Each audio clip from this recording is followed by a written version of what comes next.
Eu sei. Todo mundo ficou maluco pra saber o que Vegapunk ia dizer, já que a sua frase final foi interrompida. Tem gente procurando 1 milhão de termos em japonês, procurando tradução, e tá tudo bem. Em algum momento vamos descobrir, mas vou ser bem sincero com vocês. Isso pouco importa agora. Lembram-se daquele velho ditado, pra bom entendedor meia palavra basta? Pois é com essas meias palavras do Vegapunk que mais uma vez teremos um mistério solucionado. Se tem uma coisa que temos pra lembrar é que essa conversa do Vegapunk não começou agora. Temos que lembrar do enredo e que esse mangá já vem conversando com a ideia dita por ele há muito tempo. Mas antes de mais nada, sejam bem-vindos ao canal Supernovas, o canal favorito do Eiichiro Oda. Meu nome é Samuel e sejam bem-vindos a mais uma análise de capítulo. Dessa vez, o capítulo 1117. Esse vídeo tá muito interessante, então se vocês gostam do nosso conteúdo, já deixem o like e se inscrevam no canal caso ainda não sejam inscritos. E sem mais enrolação, vamos direto para esse vídeo.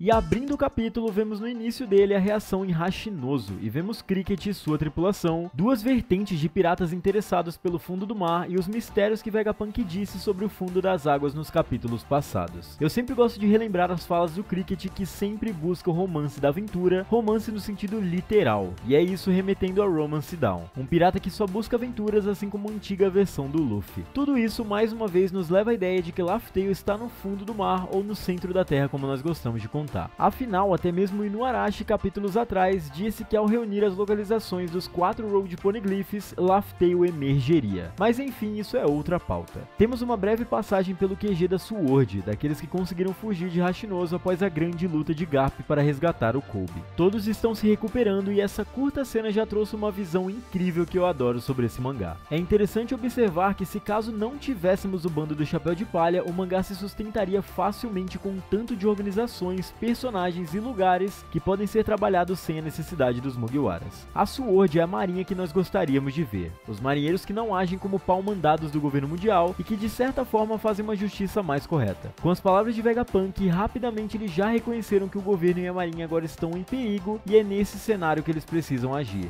visto que são a marinha e a esperança do futuro. Uma cena curta, mas já nos dá uma perspectiva da guerra futura e em que será o mundo após a grande batalha que está por vir, com a Sword assumindo o lugar de policiar os mares no futuro. De qualquer maneira, vamos ao pico que deixou os fãs do Zoro, inclusive eu, completamente malucos. Zoro vs Najuro. Em 2002 é publicado um capítulo, O Maior Poder do Mundo, e esse é o capítulo que os Goroseis são apresentados. Não ironicamente, muitos de vocês nem tinham nascido ainda. Curiosamente, pra mim que gosto de observar os detalhes da história, essa por alguma razão é a única capa de capítulo em toda a história que é preta. Não sei se existe algum mistério por trás disso, mas o Zoro aparece nela. E bom, desde que vimos a cara do Najuro pela primeira vez nesse capítulo em 2002, que esperamos pelo dia em que ele iria enfrentar Zoro e o confronto finalmente chegou. Quero falar aqui de uma coisa incrível. Lembram que na review do capítulo passado falamos sobre a questão da interpretação do mundo? Ou seja, a forma como Roger e Luffy enxergariam o mesmo evento e o mundo todo, assim como Vegapunk? Pois bem, Zoro usa um de seus ataques contra Najuro, mas com um novo nome, estilo Duas Espadas Rashomon. Esse nome é um trocadilho que remete a duas coisas. Primeiro, ao hinduísmo, lembrando que Najuro foi criado inspirado no rosto de Gandhi. E segundo, há um filme e uma técnica literária chamados Rashomon. O filme tem uma estrutura de narrativa não convencional que sugere a impossibilidade de obter a verdade sobre um evento quando há conflitos de pontos de vista. Tanto no inglês como em outras línguas, Rashomon se tornou um provérbio para qualquer situação na qual a veracidade de um evento é difícil de ser verificada devido a julgamentos conflitantes de diferentes testemunhas. Na psicologia, o filme emprestou seu nome ao chamado efeito Rashomon. Bom, isso não parece nem um pouco uma coincidência, certo? Vocês sabem muito bem que o Oda é absolutamente maluco quando se trata de referências e uma prova disso é o próprio ataque de Jinbe, Kataguruma, que remete a um trocadilho para um real golpe do karatê japonês. Então sim, o Oda nos dois ataques usou referências do mundo exterior. E bom, Rashomon é o mais impressionante deles, remetendo a toda a narrativa que estamos vendo, num simples ataque. Oda gênio.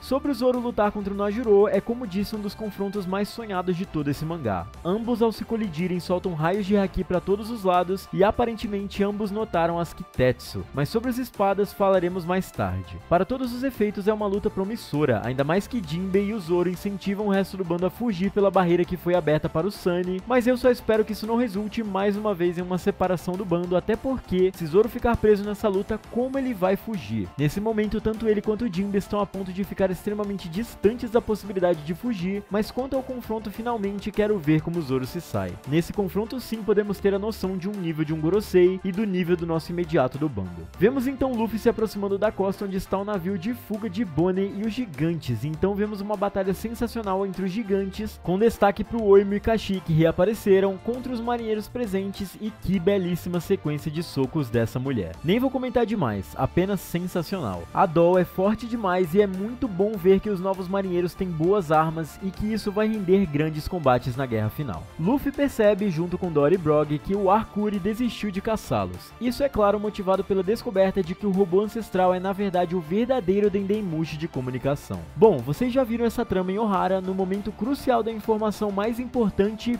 BUM! Somos cortados. E sinceramente isso era bem previsível. A gente só tava gostando de sonhar que descobriríamos coisas muito diferentes do que já sabemos. De todo modo, no momento que Vegapunk deixaria uma última e super importante mensagem para o mundo, para aqueles com o nome D, o robô é atacado e a transmissão é interrompida. Vemos Dragon, Sabo falando sobre Ace e Luffy, Kobe sobre Garp, Beppo sobre Law e por fim, Barba Negra. A transmissão começa a falhar e isso é só uma quebra de sinal, não acho que ela terminou de vez. Vemos Vivi, a última Nefertari e uma D em choque com o que o Vegapunk estava dizendo sobre os D. É importantíssimo lembrar que ela tem que receber a mensagem do Sabo sobre levantar a bandeira do amanhecer, e que isso deve acontecer em um mundo que afunda, como vimos na tradução original do diálogo interrompido por Imu. E bom, é aqui que entramos com a teoria sobre o que Vegapunk queria dizer. Vamos lá, vamos falar de toda a narrativa que acompanhamos em One Piece. Já esperamos há muito tempo entender o que é o D e por que ele é tão relevante e sua determinação é tão viva. Eu gostaria primeiro de desmembrar a cena final da vida de Barba Branca e então em seguida vamos juntar com as novas informações que temos. E vocês vão ver que nem precisávamos saber o que Vegapunk estava dizendo. Bom, a primeira coisa que Barba Branca lembrou-se da conversa com Roger quando se perguntava o que diabos era o D, no nome de Tite e Shebeck, além de outros piratas que apareceram de tempos em tempos. Logo em seguida, Barba Branca choca o mundo com o seguinte discurso: quando o tesouro for encontrado, o mundo vai virar de cabeça para baixo. Isso remete aos antigos reinos e civilizações que agora estão no fundo do mar, e é uma metáfora de toda uma história de séculos que volta de baixo para cima. Em seguida, ele continua: vocês podem apagar sua linhagem sanguínea, mas a vontade deles nunca se apagará. Barba Branca se referia especialmente a Ace, mas quando se trata deles e do contexto anterior à conversa com Roger, entende-se que ele falava de todos os D. Alguém herdará a chama de séculos atrás, desafiará o mundo inteiro e o governo teme a chegada desse dia. Essa pessoa, dentro dessa linhagem sanguínea, será o responsável por herdar toda a vontade do passado, do mundo que afundou e derrubar por fim o governo mundial na Grande Guerra. Traduzindo e deixando desenhado tudo que Newgate disse: mesmo que apaguem o sangue, a vontade do D vai sobreviver ao tempo. Alguém dessa família vai carregar o peso da história nas costas, vencer a guerra, que ainda não acabou, como dito por Vegapunk, vai virar o mundo de cabeça para baixo, trazendo a glória do mundo que foi afogado e finalmente vencendo e cumprindo o propósito herdado. Ok, nada disso é muito novidade, mas observem que esse discurso só começa quando Barba Branca olha para Tite fixamente e diz: não é você, Tite, o homem que Roger está esperando. Nós vamos fazer outra análise disso. A curiosidade dos D surge quando Barba Branca conheceu Tite. Isso porque ele já tinha conhecido o Rox de Shebeck no passado e posteriormente no futuro acabou descobrindo que Roger também tinha essa letra em seu nome. Quando ele viu a segunda pessoa, o Tite, foi quando ele começou a se interessar e perguntou a Roger que tinha descoberto tudo. E é nesse momento que Roger diz: Newgate, meu nome não é Gold, é Goldie. Ou seja, Newgate descobre o D de Roger quando ele já queria saber o que era o D de Tite. Então ele diz: Tite não será você, quando se lembra disso. Mas afinal de contas, por que isso é importante? Vamos lá. A carta de Lily é enfática sobre os D, assim como também dito por Imu, e ela diz: em um mundo que afunda, ergam a bandeira do amanhecer. Amanhecer esse aparentemente diretamente ligado aos D. Quando Vegapunk faz a citação aos D, ele diz que entre eles e é interrompido. Mas para todos os efeitos, ele nivelou o grupo de maior importância e diz que dentro desse grupo seleto de pessoas, ainda existe alguém diferente. Afinal, não sabemos o que esse diferente significa ainda. Muitos estão remetendo a entre vocês a um traidor. Mas por que o mundo se chocaria em saber que entre os D há um traidor se ninguém nem sabe o que eles são no final das contas? Observando tudo que foi dito até agora, temos a seguinte narrativa: alguém dentre os D será responsável a cumprir o propósito do Joy Boy do passado. Nossa, que impressionante, né? Não é como se essa fosse a informação informação mais nova e incrível que você já viu sobre One Piece, mas preste melhor atenção no que ele quis dizer. Alguém, dentre os D, será o responsável por cumprir o propósito do Joy Boy. Agora, novamente, vamos correlacionar a narrativa do mangá. Vegapunk diz que esse tal propósito do passado levou à criação das armas ancestrais, o grande cataclisma que afundou o mundo e a guerra. Toda essa catástrofe foi uma desgraça generalizada que destruiu boa parte do mundo. Ainda não sabemos quem motivou isso. O propósito de Joy Boy aparentemente sempre foi uma destruição, só não conhecemos ainda qual foi a motivação dele para isso. Afinal, como Vega mesmo disse, não dá para saber quem era certo ou errado. De todo modo, essa tal catástrofe é defendida pelas armas, pois elas são capazes de criar essa grande tempestade. E olha só, qual é a promessa que é dita sobre os D? Trazer de novo uma grande tempestade para o mundo. Eu sei, isso não parece informação nova, mas observe como Oda começou a nivelar tudo isso. Nós já imaginávamos que os D seriam especiais para o final. O protagonista ter um D no nome não é à toa, mas agora narrativamente falando, Oda deixou isso claro. Alguém dentre os D será o responsável por trazer de volta a tempestade da guerra no passado, e isso de alguma forma vai trazer o amanhecer profetizado por Lily. A missão de Lily, no fim das contas, foi espalhar os poneglyphs para manter a história viva, a memória e o propósito do amanhecer. Mas notam que, se os D são quem podem, aliás só um deles, trazer a tempestade de novo para o mundo, os poneglyphs são na verdade escritos para eles, e não para o mundo todo. É como se toda a história dos poneglyphs fosse deixada apenas para os D descobrirem quem eles realmente são e finalmente cumprirem seu propósito. Afinal de contas, o pecado que fez Lily sumir foi esse, e a prova de tudo que estou dizendo é o seguinte: palavras do próprio Imu. Os D de hoje nada mais são do que cascas vazias que não sabem seu verdadeiro propósito. Afinal, seus antepassados foram mortos, toda a história deles foi afundada e destruída. Os poneglyphs nunca foram para leitura geral ou para arqueólogos, eles são cartas para os descendentes dos primeiros D descobrirem quem são e seu propósito final, que é trazer de volta a tempestade e o amanhecer. É por isso que, mesmo sem saber ler, Roger era atraído pelas pedras e conseguia ouvi-las, entendendo de forma simplória o que estava naquela mensagem, e as únicas pessoas vistas com a voz de todas as coisas de forma mais direta e interativa são os Kouzuki, autores da língua escrita, e os D, os destinatários da mensagem. O que Vegapunk queria dizer, afinal, era que toda essa história dessa guerra, de toda essa tragédia, entre aqueles com o nome D, existe o descendente específico e único, que vai trazer de volta a tempestade e a esperança de um novo amanhecer. Sim, o Oda nivelou toda a guerra e pessoas com essa família. Não é à toa que, como o próprio Sengoku disse, pessoas com o nome D ou aqueles que se aproximam a eles sempre têm um destino terrível. Percebem que o mundo todo e toda a jornada do mundo foi deixada para alguém cumprir e tomar o trono de volta? Mas aí é que tá, a gente sabe muito bem quem é essa pessoa, mas eu acho que esse cara não gosta muito da ideia de uma aventura chata como essa e de um trono, hein?